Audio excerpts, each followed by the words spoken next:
Hi YouTube, Watchify here with another video. Today I have what is likely my Grail watch. I say that because I'm not the type to purchase a $5,000 or $10,000 or above watch. I like having a collection of affordable to semi-affordable watches, but nothing over $1,000 so far.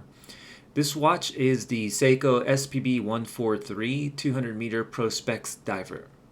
For a little background, the Seiko model SLA017 is a true modern reissue of Seiko's iconic 62 MAS diver from the 1960s. However, that watch sells for over $5,000. This SPB143 comes close to capturing the original 62 MAS design and ethos, but sells for a more attainable $1,200 MSRP. Let's go over this watch and see if it's worth its price tag.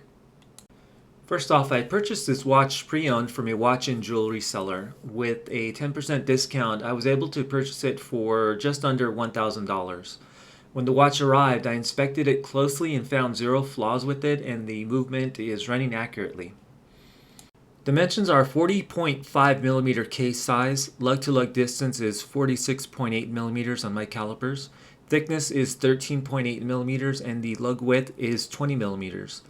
So the case size being around 40 millimeters is really what I was looking for. I already have plenty of Seiko divers 42 millimeters and larger, so I think that 40.5 millimeters is a great size for a watch like this and wears great on my 6 3/4 inch wrist.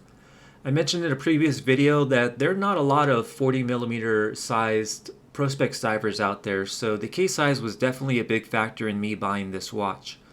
The stainless steel case is brushed on the top of the case and on the sides.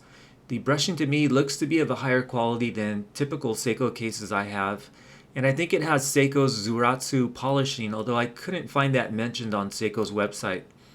Polishing is seen on the transition from the sides to the top of the case, on the top of the bezel, and also on the tips of the lugs and underneath the case. The well-sized, unsigned screw-down crown's at 3 o'clock and there are no crown guards. The crown's coin edge makes it easy to grip and rotate, and it threads on and off smoothly. This watch has a standard Seiko Prospex screw-down case back with the wave logo in the center, and the case has drilled lug holes.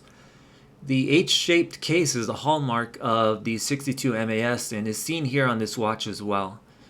The case and bracelet are coated in what Seiko calls Dia Shield, which is supposed to help resist scratches. However, I'm a bit dubious of that claim.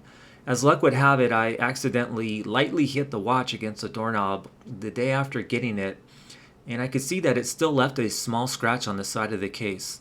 I'm definitely not the type of watch owner that views scratches and dings as something that adds character to the watch, so I generally do what I can to avoid them. It made me wonder, why don't we see more watch cases made of ceramic, but a quick Google search explained it's because they would likely crack or shatter the first time you dropped it. This watch has a coin-edged 120 click unidirectional bezel that is silky smooth in rotation, and I detect very little backplay. The bezel insert is brushed stainless steel rather than ceramic, but I think it also is coated to help resist scratches. There's an embedded loom pip at the 12 o'clock arrow marker and numerals every 10 minutes and dots and hashes in between. Sadly though, the arrow marker does not line up exactly with the 12 o'clock marker on the dial. It falls a little bit to the left. I recently did a video where I mentioned Seiko's quality control issues, so to also see that present on a $1,200 MSRP watch is a bit discouraging. However, in this case, this one issue is not significant enough for me to be unhappy with the watch or to want to return it. This model is the gray or charcoal colored dial version, and I chose it because I didn't have any divers with that color dial in my collection. I also think that color goes best with this watch. There are, however, versions that have a brown dial, and there's a limited edition blue dialed model also. Seiko also came out recently with the 140th anniversary edition with a white dial and blue accents. That model is the SPB213, and I really like how that watch looks. I recently did a video on another watch in that 140th anniversary collection that I picked up, and that was the SRPG47. On the dial, you'll find the printed Seiko logo and typical Prospex and Divers 200 meter printed wording. Indices are simple rectangles with double rectangles at 12. You get great legibility with the silver indices against a dark background. Of note is that my watch has a small indice at 3 o'clock just next to the date window. I've seen other SPB143s without it, and the best I can gather is that at some point there was a change perhaps to the ISO standard that required no missing loomed indices. There's an outer minute track on the dial, so no misaligned chapter ring issues with this watch. The stick-shaped hands are loomed and brushed on one half and polished on the other, so that's a nice small detail Seiko included. Loom on this watch is of course fantastic, as you can see here. The other difference I can detect with my model over the other SPB143s that don't have the 3 o'clock indice is that the date window is not beveled.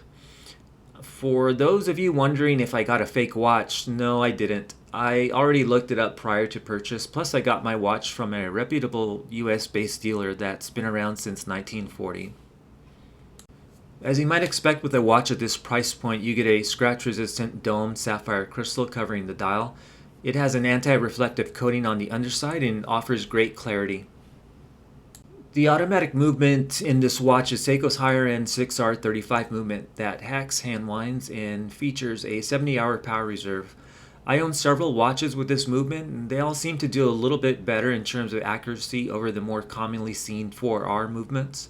Here it is on my time grapher, and it's about 3 to 4 seconds fast per day, which is okay with me.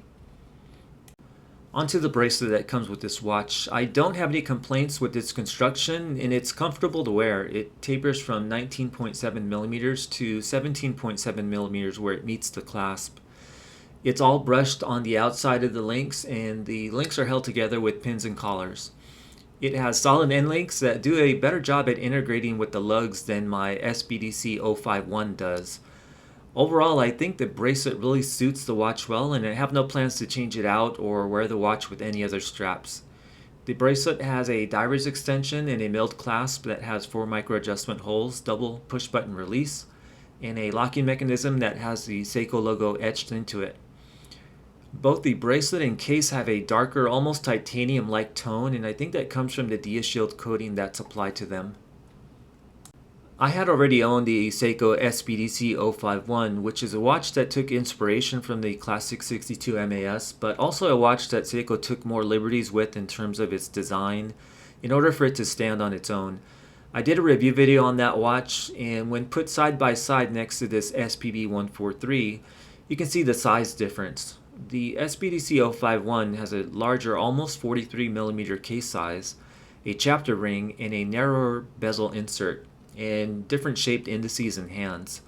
Some of these characteristics make the SPDC 051 dial appear even larger than it really is.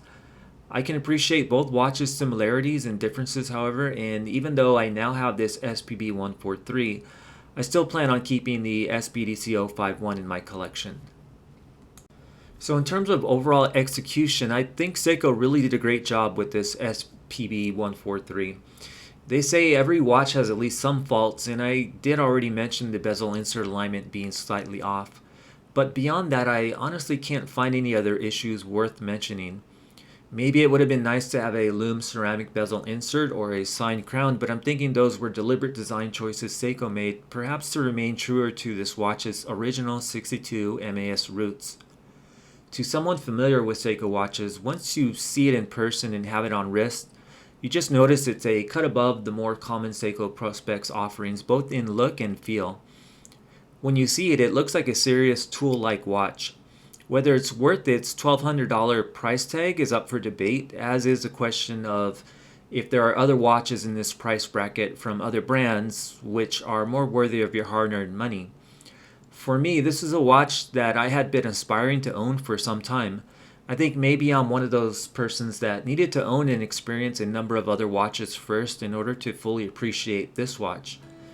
So this watch is now my favorite watch in my collection and a prized possession, and I hope to enjoy it for many years to come. I think that'll be it for this video. I hope you found it interesting, and if you did, as always, feel free to like, comment, or subscribe, and I'll see you in another video. Thanks for watching.